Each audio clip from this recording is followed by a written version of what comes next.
Right, upgrade on the rear wheel. In the autumn, I had so much issues with this rear tyre, the stock one. It came with CST Pros, it wasn't the Pirellis.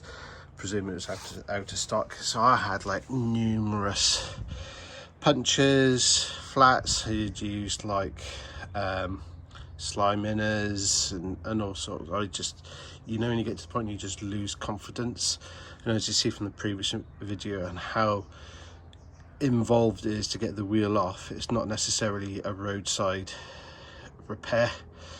I had patches going on not sealing properly, or patches thinking they were sealed, even using like the one-time use where you just peel the back off and stick it straight on.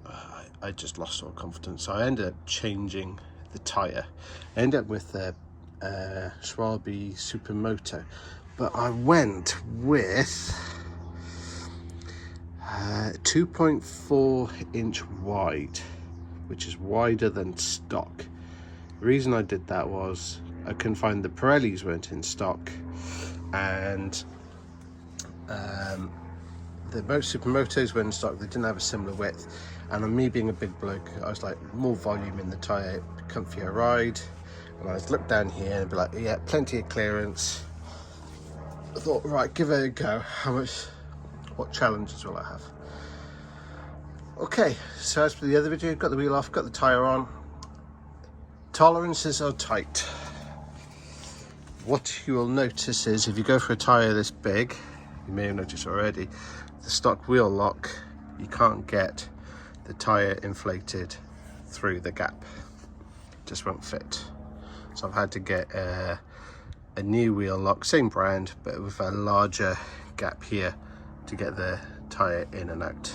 And you'll notice in here that there's the metal bracket of for this side that the original was connected to. Your tolerances are tight. I often find, because these move around, sometimes you get the supports rubbing on here. But what I would say is this tyre is brilliant. The extra volume, the extra comfort, the extra assurance. Oh man, brilliant, absolutely brilliant. It's a great tyre.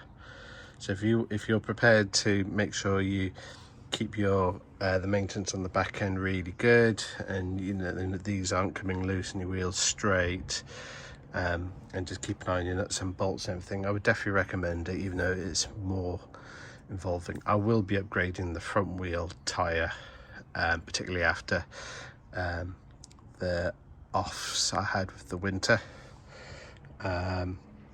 ice. I'll definitely be doing that. So just wanted to give that bit of advice. So it is doable, but tolerance is tight. But I hope that helps.